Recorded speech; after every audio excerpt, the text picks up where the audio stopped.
नमस्कार दोस्तों, मैं सुमन सोलंकी अपने YouTube channel law testing plus में आपका स्वागत करता हूँ।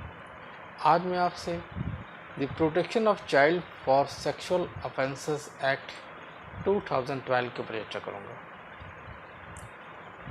इसमें 46 सेक्शन है, यानी 46 सेक्शन है, और इन सेक्शंस में किन तरह के अपराधों के विषय में चर्चा की गई है, यानी कि छोटे से एक्ट के द्वारा गागर में सागर भरने का प्रयास किया गया है, उसके विषय में आपसे चर्चा करूंगा।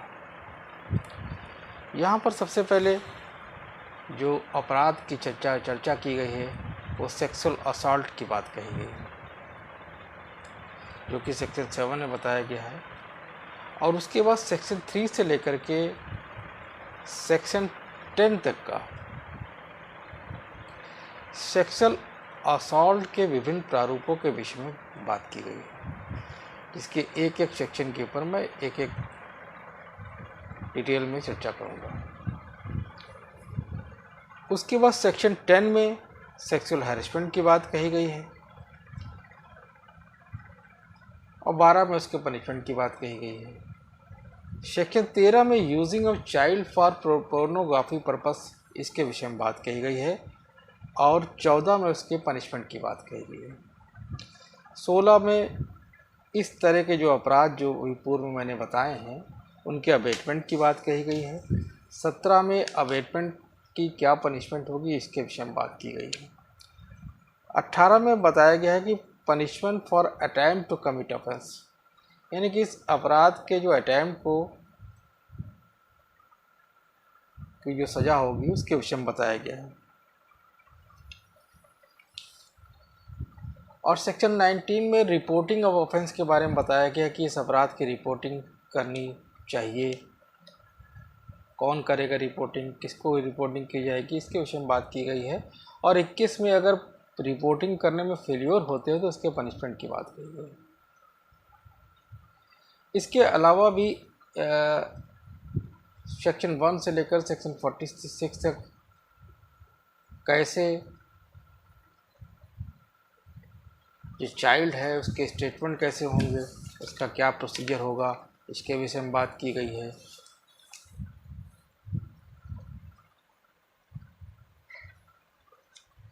अगर स्टेट को स्टेटमेंट देगा जो बालक, वो स्टेटमेंट कैसे रिकॉर्ड किया जाएगा, इसके विषय में सेक्शन 25 में बात की गई है। बालक के यानी कि चाइल्ड के मेडिकल एग्जामिनेशन की सेक्शन 27 में बात कही गई है। 28 में स्पेशल कोर्टों की बात कही गई कि अगर इस तरह कोई अपराध होने के लिए स्पेशल कोर्टें बनाई जाएंगी। 29 में कहा गया है प्रेजम्पशन टू सर्टेन ऑफेंस, ये अगर कोई आरोप लगाया जाएगा तो कोर्ट उस अपराध का प्रेजम्पशन कर लेगा और अभित को ये साबित करना होगा कि नहीं साहब, ये ऑफेंस का जो आरोप लगा है वो गलत लगा है। सेक्शन 31 में बताया गया है कि इस पर CRPC की एप्लीकेबिलिटी की बात कही गई है। 32 में स्पेशल पब्लिक प्रोसिक्यूटर की बात कही गई है, इसके लिए स्पेशल पब्लिक प्रोसिक्यूटर रखे जाएंगे। सेक्शन 22 में फॉल्स कंप्लेंट को भी दंडित किया गया है, फॉल्स कंप्लेंट के भी दंड के विषय में बात कही गई है। सेक्शन 23 में मीडिया के लिए क्या प्रक्रिया होगी, उसके विषय में बात कही गई है। सेक्शन 33 में procedure and power of special court, यानी जो स्पेशल कोड पॉक्सो के लिए बनाई जाएंगी उनकी क्या पावर्स होंगी, इसके विषय में बात कही गई है। सेक्शन 34 में बताया गया procedure in case of commission of by child and determination of age by special court, यानी कि जब कोई स्पेशल कोड के सामने इस तरह के अपराध के विषय में कोई बच्चा लाया जाएगा जिसके पर वो अपराध कारित किया गया है, तो उसकी एज का डिटर्मिनेशन के लिए क्या प्रक्रिया होगी, उसके विषय में सेक्शन 34 बात करता है, 34 बात करता है। सेक्शन 30 में बताया गया जब इस तरह के बच्चों के साक्ष्य को लिखा जाएगा तो उसके मामले के निपटारे के लिए क्या अवधि होगी, कोई अनलिमिटेड अवधि नहीं, तो सीमित अवधि होगी, क्या सीमित अवधि होगी, इसके विषय में बात की गई है।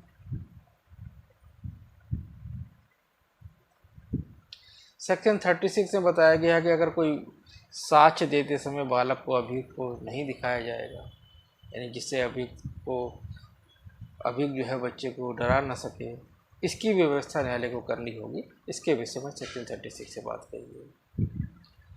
Trial to be conducted in camera, यानी कि सेक्शन 37 में बताया गया है कि जो ट्रायल होगा इन कैमरा प्रोसीडिंग्स होगी।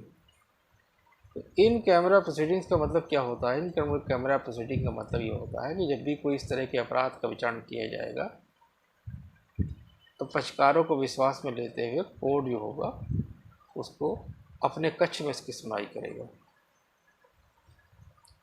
सेक्शन 38 में बताया गया है कि अगर बालक का कोई साक्ष्य लिया जा रहा है तो उसके लिए कोई इंटरप्रेटर और एक्सपर्ट की यदि आवश्यकता होगी तो उसको रखा जाएगा। सेक्शन 39 में विशेषज्ञ की सहायता लेने के लिए गाइडलाइन की बात कही गई है। सेक्शन 40 में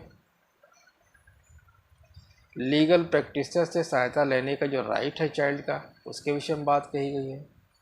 सेक्शन 41 में बताया गया कि सेक्शन 3 से लेकर 13 के जो सेक्शंस हैं वो अप्लाई नहीं होंगे और किन केसेस में नहीं होंगे, इसके विषय में सेक्शन 41 की बात कही गई है।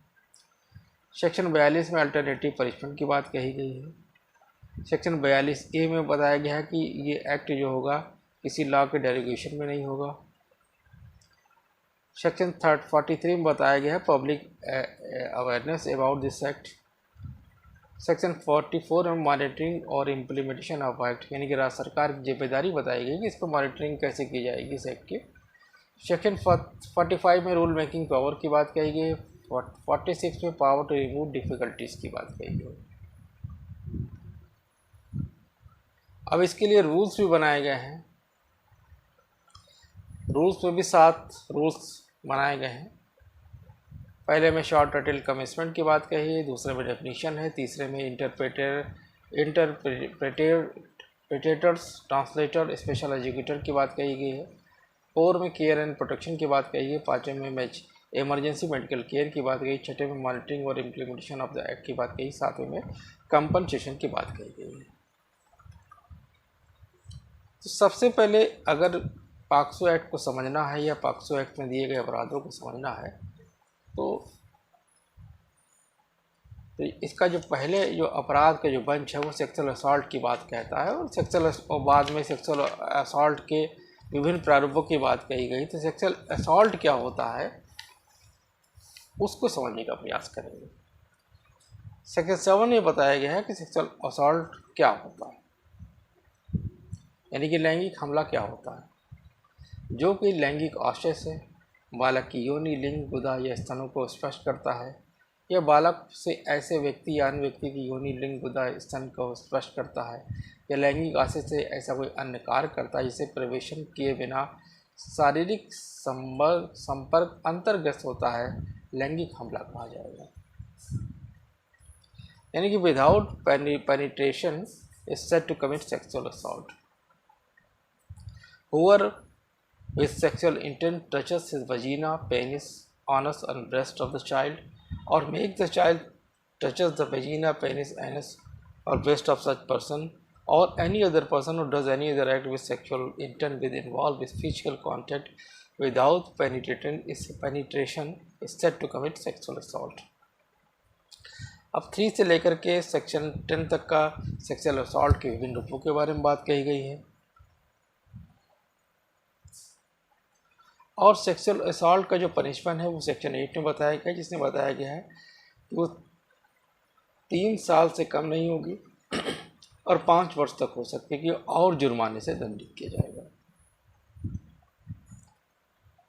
तो आज मैंने आपको the protection of child for sexual offences act 2012, इसको पॉक्सो एक्ट 2012 भी कहा जाता है शॉर्ट में, इसकी वेरियस स्कीम में के बारे में चर्चा की गई है।